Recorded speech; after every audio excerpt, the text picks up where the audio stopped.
नमस्कार दोस्तों, मैं शिवम।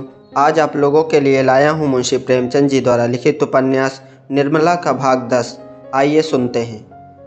अब की सुधा के साथ निर्मला को भी आना पड़ा। वह तो मैके में कुछ दिन और रहना चाहती थी, लेकिन शोकातुर सुधा अकेले कैसे रहती। आखिर उसको आना ही पड़ा। रुक्मणी ने महरी से कहा, देखती है बहू मैके से कैसा निखर कर आई है। महरी ने कहा, दीदी माँ के हाथ की रोटियाँ लड़कियों को बहुत अच्छी लगती है। रुक्मणी, ठीक कहती है महरी, खिलाना तो बस माँ ही जानती है। निर्मला को ऐसा मालूम हुआ कि घर का कोई आदमी उसके आने से खुश नहीं।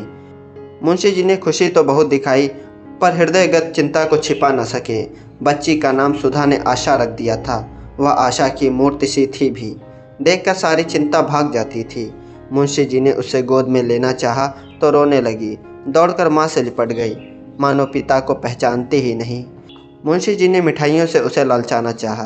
घर में कोई नौकर तो था नहीं। जाकर सिया राम से 2 आने की मिठाइयाँ लाने को कहा। जिया राम भी बैठा हुआ था। बोल उठा, हाँ, लोगों के लिए तो कभी मिठाइयाँ नहीं आती। मुंशी जी ने झुंझला कर कहा, तुम लोग बच्चे नहीं हो। जिया राम, और क्या बूढ़े हैं? मिठाइयाँ मंगवा कर रख दीजिए तो मालूम हो कि बच्चे हैं या बूढ़े। निकालिए 4 आना और आशा के बदौलत हमारे नसीब भी जागें। मुंशी जी, मेरे पास इस वक्त पैसे नहीं हैं। जाओ सिया, जल्द लाना। जिया राम, सिया नहीं जाएगा, किसी का गुलाम नहीं है। आशा अपने बाप की बेटी है तो वह भी अपने बाप का बेटा है। मुंशी जी, क्या फजूल की बातें करते हो? नन्ही सी बच्ची की बराबरी करते तुम्हें शर्म नहीं आती? जाओ सिया राम, ये पैसे लो। जिया राम, मत जाना सिया, तुम किसी के नौकर नहीं हो। सिया बड़ी दुविधा में पड़ गया, किसका कहना माने। अंत में उसने जियाराम का कहना मानने का निश्चय किया। बाप ज़्यादा से ज़्यादा घुड़क देंगे, जिया तो मारेगा, फिर वह किसके पास फरियाद लेकर जाएगा। बोला, मैं न जाऊंगा। मुंशी जी ने धमका कर कहा, अच्छा तो मेरे पास फिर कोई चीज़ मांगने मत आना। मुंशी जी खुद बाजार चले गए और 1 रुपये की मिठाई लेकर लौटे। 2 आने की मिठाई मांगते हुए उन्हें शर्म आई। हलवाई उन्हें पहचानता था, दिल में क्या कहेगा। मिठाई लिए हुए मुंशी जी अंदर चले गए। सिया राम ने मिठाई का बड़ा सा दोना देखा तो बाप का कहना न मानने का उसे दुख हुआ। अब वह किस मुंह से मिठाई लेने अंदर जाएगा। बड़ी भूल हुई। वह मन ही मन जियाराम की चोटों की चोट और मिठाई की मिठास में तुलना करने लगा। सहसा महरी ने 2 तस्तरियाँ दोनों के सामने लाकर रख दी। जियाराम ने बिगड़ कर कहा, इसे उठा ले जा। महरी, काहे को बिगड़ते हो बाबू, क्या मिठाई अच्छी नहीं लगती? जिया राम, मिठाई आशा के लिए आई है, हमारे लिए नहीं आई। ले जा, नहीं तो सड़क पर फेंक दूंगा। हम तो पैसे पैसे के लिए रटते रहते हैं और यहाँ रुपए की मिठाई आती है। महरी, तुम ले लो सिया बाबू, यह ना लेंगे ना सही।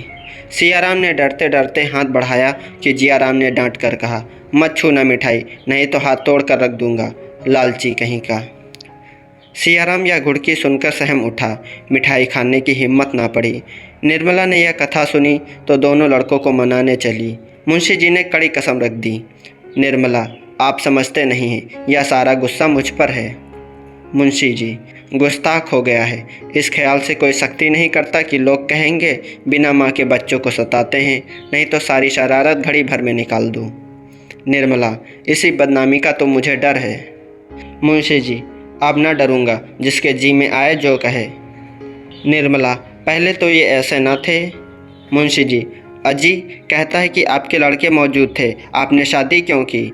यह कहते भी इसे संकोच नहीं होता कि आप लोगों ने मनसाराम को विष दे दिया। लड़का नहीं है, शत्रु है। जियाराम द्वार पर छिपकर खड़ा था। स्त्री पुरुष में मिठाई के विषय में क्या बातें होती हैं, यही सुनने वह आया था।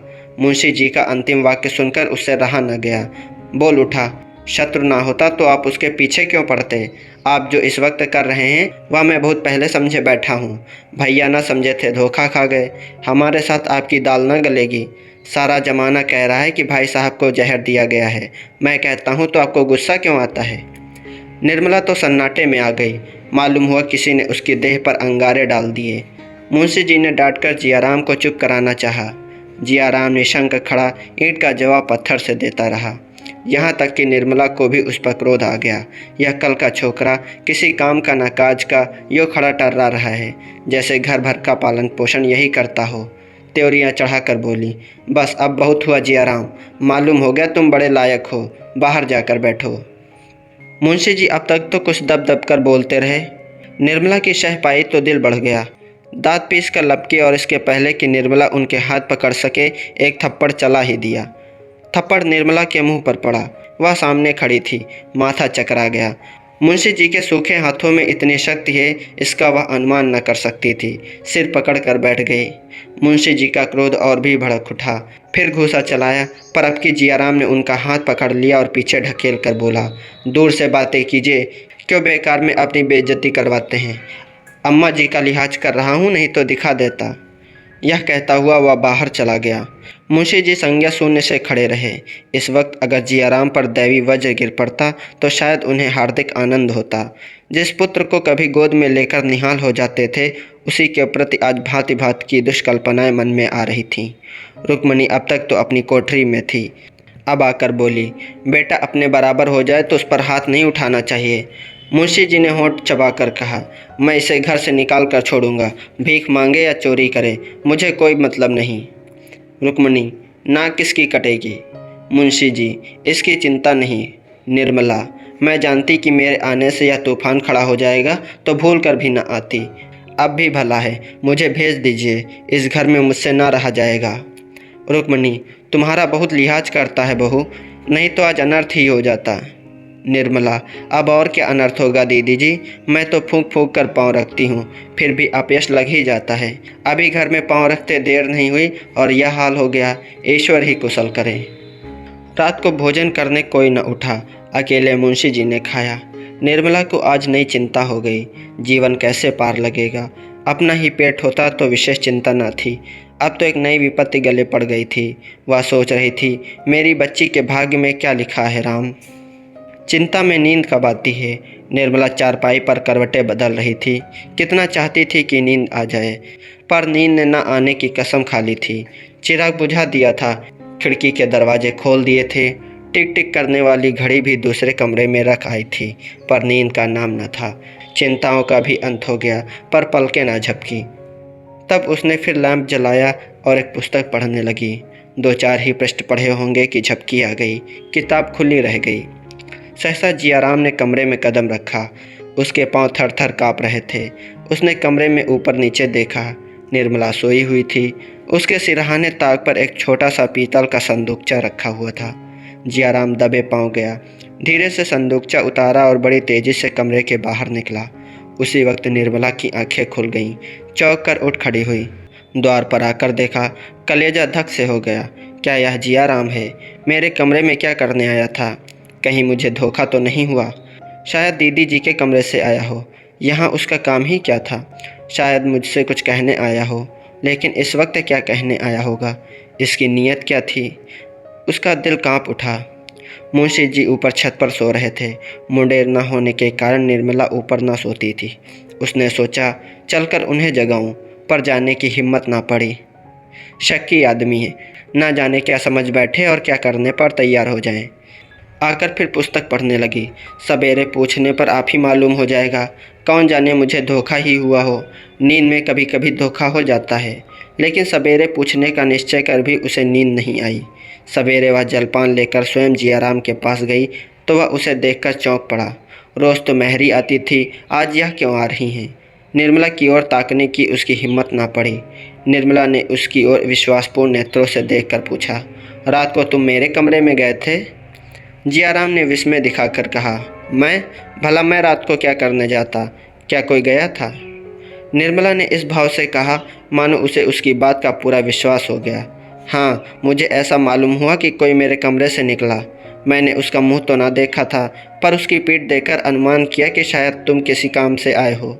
इसका पता कैसे चले कौन था? कोई था जरूर, इसमें कोई संदेह नहीं। जियाराम अपने को निरपराध करने की चेष्टा कर कहने लगा, मैं तो रात को थिएटर देखने चला गया था। वहाँ से लौटा तो एक मित्र के घर लेट रहा। थोड़ी देर हुई लौटा हूँ। मेरे साथ और भी कई मित्र थे, जिससे जी चाहे पूछ लें। हाँ भाई, मैं बहुत डरता हूँ। ऐसा न हो कोई चीज़ गायब हो गई तो मेरा नाम लगे। चोर तो कोई पकड़ नहीं सकता, मेरे मत्थे जाएगी। बाबूजी को आप जानती हैं, मुझे मारने दौड़ेंगे। निर्मला, तुम्हारा नाम क्यों लगेगा? अगर तुम ही होते तो भी तुम्हें कोई चोरी नहीं लगा सकता। चोरी दूसरे की चीज़ की जाती है, अपनी चीज़ की चोरी कोई नहीं करता। अभी तक निर्मला की निगाह अपने संदूकचे पर न पड़ी थी। भोजन बनाने लगी। जब वकील साहब कचहरी चले गए तो वह सुधा से मिलने चली। इधर कई दिनों से मुलाकात न हुई थी। फिर रात वाली घटना पर विचार परिवर्तन भी करना था। महरी से कहा, कमरे में से गहनों का बक्सा उठा ला। महरी ने लौटकर कहा, वहाँ तो कोई संदूक नहीं है, कहाँ रखा था? निर्मला ने चिढ़कर कहा, एक बार में तो तेरा काम ही कभी नहीं होता, वहाँ छोड़कर और जाएगा कहाँ? अलमारी में देखा था? महरी, नहीं बहू जी, अलमारी में तो नहीं देखा था, झूठ क्यों बोलूं? निर्मला मुस्कुरा पड़ी, बोली, जा देख, जल्दी आ। एक क्षण में महरी फिर खाली हाथ लौट आई। अलमारी में भी तो नहीं है, अब जहाँ बताओ वहाँ देखो। निर्मला झुंझला कर यह कहती हुई उठ खड़ी हुई, तुझे ईश्वर ने आंखें ही न जाने किस लिए दी, देख उसी कमरे से लाती हूँ कि नहीं। महरी भी पीछे पीछे कमरे में गई। निर्मला ने ताक पर निगाह डाली, अलमारी खोल कर देखी, चारपाई के नीचे झांक कर देखा, फिर कपड़ों का बड़ा संदूक खोल कर देखा। बक्से का कहीं पता नहीं। आश्चर्य हुआ, आखिर बक्सा गया कहाँ? सहसा रात वाली घटना बिजली की भांति उसकी आंखों के सामने चमक गई। कलेजा उछल पड़ा। अब तक निश्चिंत होकर खोज रही थी, अब ताप सा चढ़ आया। बड़ी उतावली से चारों ओर खोजने लगी, कहीं पता नहीं। जहाँ खोजना चाहिए था वहाँ भी खोजा और जहाँ नहीं खोजना चाहिए था वहाँ भी खोजा। इतना बड़ा संदूकचा बिछावन के नीचे कैसे छिप जाता, पर बिछावन भी झाड़ कर देखा। क्षण क्षण मुख की कांति मलिन होती जाती थी, प्राण नहीं में समाते जाते थे। अंत में निराश होकर उसने छाती पर एक घूंसा मारा और रोने लगी। गहने ही स्त्री की संपत्ति होते हैं, पति की और किसी संपत्ति पर उसका अधिकार नहीं होता। इन्हीं का उसे बल और गौरव होता है। निर्मला के पास 5-6 हज़ार के गहने थे। जब उन्हें पहनकर वह निकलती थी तो उतनी देर के लिए उल्लास से उसका हृदय खिला रहता था। एक एक गहना मानो विपत्ति और बाधा से बचाने के लिए एक एक रक्षार्थ था। अभी रात ही उसने सोचा था, जियाराम की नौकरानी बनकर वह न रहेगी। ईश्वर न करे कि वह किसी के सामने हाथ फैलाए। इसी खेवे से वह अपनी नाव को भी पार लगा देगी और अपनी बच्ची भी किसी न किसी घाट पहुंचा देगी। उसे किस बात की चिंता है? उन्हें तो कोई उनसे छीन न लेगा। आज ये मेरे श्रृंगार हैं, कल को मेरे आधार हो जाएंगे। इस विचार से उसके हृदय को कितनी सांत्वना मिली थी। वह संपत्ति आज उसके हाथ से निकल गई। अब वह निराधार थी। संसार से उसे कोई अवलंब, कोई सहारा न था। उसकी आशाओं का आधार जड़ से कट गया। वह फूट फूट कर रोने लगी। ईश्वर, तुमसे इतना भी ना देखा गया। मुझ दुखिया को तुमने यूं ही अपंग बना दिया था, अब आंखें भी फोड़ दी। अब वह किसके सामने हाथ फैलाएगी, किसके द्वार पर भीख मांगेगी? पसीने से उसकी देह भीग गई। रोते रोते आंखें सूज गईं। निर्मला सिर नीचे किए रो रही थी। रुक्मिणी उसे धीरज दिला रही थी, लेकिन उसके आंसू ना रुकते थे। शोक की ज्वाला कम न होती थी। 3 बजे जियाराम स्कूल से लौटा। निर्मला उसके आने की खबर पाकर विक्षिप्त की भांति उठी और उसके कमरे के द्वार पर आकर बोली, भैया, दिल लगी की हो तो दे दो, दुखिया को सताकर क्या पाओगे? जियाराम एक क्षण के लिए कातर हो उठा। चोर कला में उसका यह पहला ही प्रयास था। यह कठोरता जिसे हिंसा में मनोरंजन होता था, अभी उसे प्राप्त न हुई थी। यदि उसके पास संदूकचा होता और फिर इतना मौका मिलता कि उसे ताक पर रखावे, तो कदाचित वह उस मौके को न छोड़ता। लेकिन संदूक उसके हाथ से निकल चुका था। यारों ने उसे सराफे पहुंचा दिया था और औने पौने बेच भी डाला था। चोरों की झूठ के सिवा और कौन रक्षा कर सकता है? बोला, भला अम्मा जी, मैं आपसे ऐसी दिल लगी करूँगा? आप अभी तक मुझ पर शक करती जा रही हैं। मैं कह चुका हूँ कि मैं रात को घर पर ना था, लेकिन आपको यकीन ही नहीं आता। बड़े दुख की बात है कि आप मुझे इतना नीच समझती हैं। निर्मला ने आंसू पोंछते हुए कहा, मैं तुम्हारे पर शक नहीं करती भैया, तुम्हें चोरी नहीं लगाती। मैंने समझा शायद दिल लगी की हो। जियाराम पर वह चोरी का संदेह कैसे कर सकती थी? दुनिया तो यही कहेगी कि लड़की की माँ मर गई तो उस पर चोरी का इल्ज़ाम लगाया जा रहा है। मेरे मुंह में ही तो कालिख लगेगी। जियाराम ने आश्वासन देते हुए कहा, चलिए मैं देखूं आखिर ले कौन गया है, चोर आया किस रास्ते से। महरी, भैया, तुम चोरों के आने को कहते हो? चूहे के बिल से तो निकल ही आते हैं। यहाँ तो चारों ओर ही खिड़कियाँ हैं। जियाराम, खूब अच्छी तरह तलाश कर लिया है? निर्मला, सारा घर तो छान मारा, आप कहाँ खोजने को कहते हो? जियाराम, आप लोग सो भी तो जाती हैं मुर्दों से बाजी लगाकर। 4 बजे मुंशी जी घर आए तो निर्मला की दशा देखकर पूछा, कैसी तबीयत है, कहीं दर्द तो नहीं है? यह कहकर उन्होंने आशा को गोद में उठा लिया। निर्मला कोई जवाब न दे सकी, फिर रोने लगी। मैरी ने कहा, ऐसा कभी नहीं हुआ था। मेरी सारी उम्र इसी घर में कट गई, आज तक एक पैसे की चोरी नहीं हुई। दुनिया यही कहेगी कि मैरी का काम है। अब तो भगवान ही बचाएं। मुंशी जी अचकन के बटन खोल रहे थे, फिर बटन बंद करते हुए बोले, क्या हुआ, कोई चीज़ चोरी हो गई? मैरी, बहू जी के सारे गहने उठ गए। मुंशी जी, रखे कहाँ थे?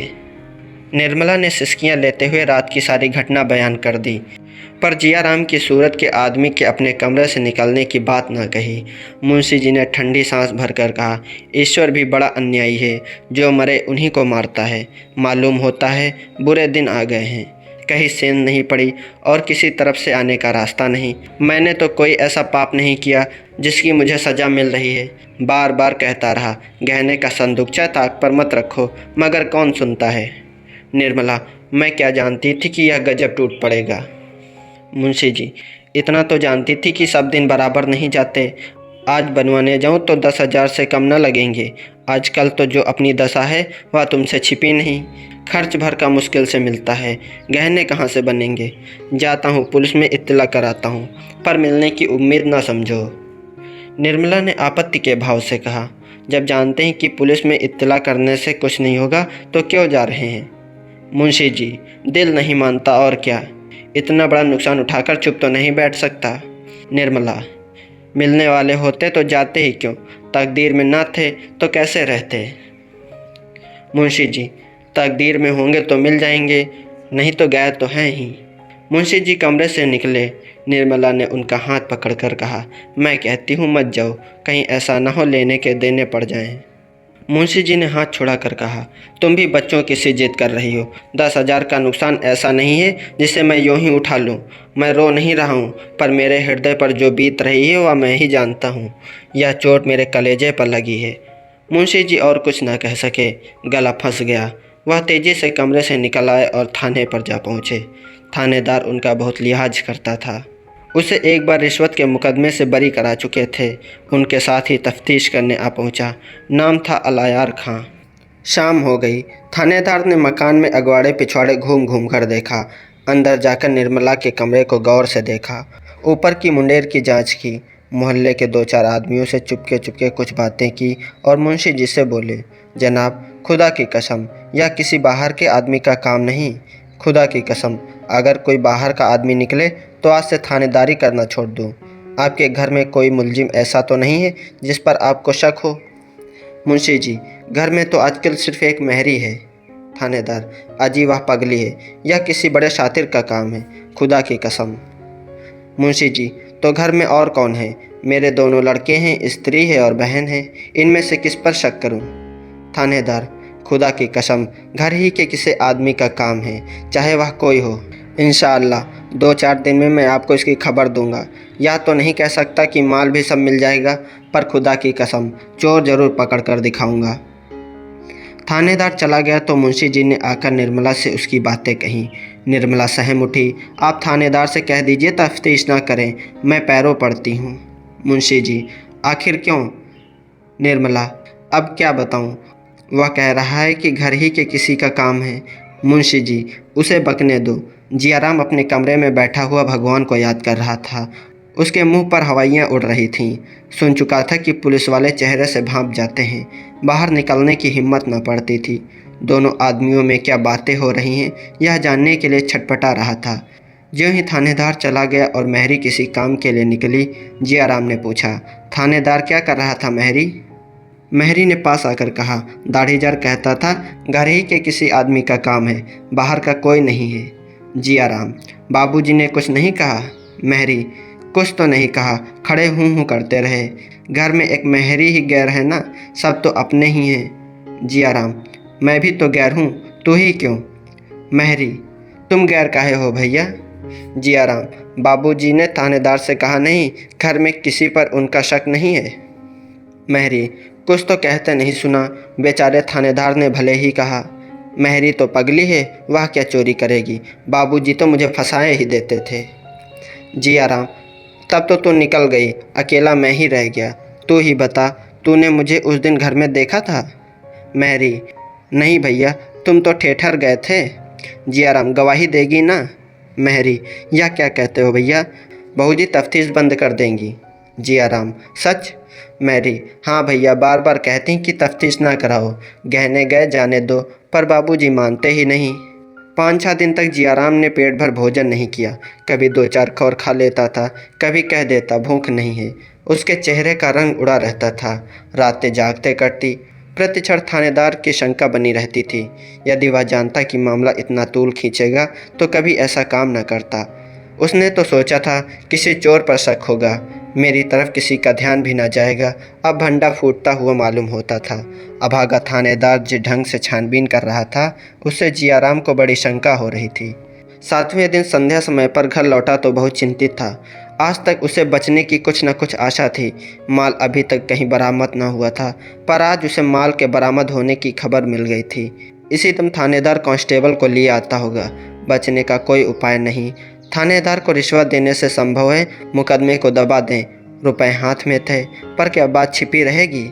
अभी माल बरामद नहीं हुआ, फिर भी सारे शहर में अफवाह थी कि बेटे ने ही माल उड़ाया है। माल मिल जाने पर तो गली गली बात फैल जाएगी, फिर वह किसी को मुंह न दिखा सकेगा। मुंशी जी कचहरी से लौटे तो बहुत घबराए हुए थे। सिर थाम कर चारपाई पर बैठ गए। निर्मला ने कहा, कपड़े क्यों नहीं उतारते? आज तो और दिनों से देर हो गई। मुंशी जी, क्या कपड़े उतारूं? तुमने कुछ सुना? निर्मला: क्या बात है, मैंने तो कुछ नहीं सुना। मुंशी जी, माल बरामद हो गया है, अब जिया का बचना मुश्किल है। निर्मला को आश्चर्य नहीं हुआ। उसके चेहरे से ऐसा जान पड़ा मानो उसे यह बात मालूम थी। बोली, मैं तो पहले ही कह रही थी कि थाने में इत्तला मत कीजिए। मुंशी जी, तुम्हें जिया पर शक था? निर्मला: शक क्यों नहीं था, मैंने उन्हें अपने कमरे से निकलते देखा था। मुंशी जी, फिर तुमने मुझसे क्यों न कह दिया? निर्मला: यह बात मेरे कहने की न थी। आपके दिल में ज़रूर ख्याल आता कि वह ईर्ष्यावेश आक्षेप लगा रही है। कहिए, यह ख्याल होता कि नहीं? झूठ ना बोलिएगा। मुंशी जी, संभव है, मैं इनकार नहीं कर सकता, फिर भी उस दशा में तुम्हें कुछ मुझसे कह देना चाहिए था। रिपोर्ट की नौबत ना आती। तुमने अपनी नेकनामी की तो फिक्र की, पर यह ना सोचा कि परिणाम क्या होगा। मैं अभी थाने से चला आता हूँ, अलायार खां आता ही होगा। निर्मला ने हताश होकर पूछा, फिर अब? मुंशी जी ने आकाश की ओर ताकते हुए कहा, फिर जैसी भगवान की इच्छा। 1000-2000 रुपये रिश्वत देने के लिए होते तो शायद मामला दब जाता, पर मेरी हालत तो तुम जानती हो। तकदीर खोटी है और कुछ नहीं। पाप तो मैंने किया है, दंड कौन भोगेगा?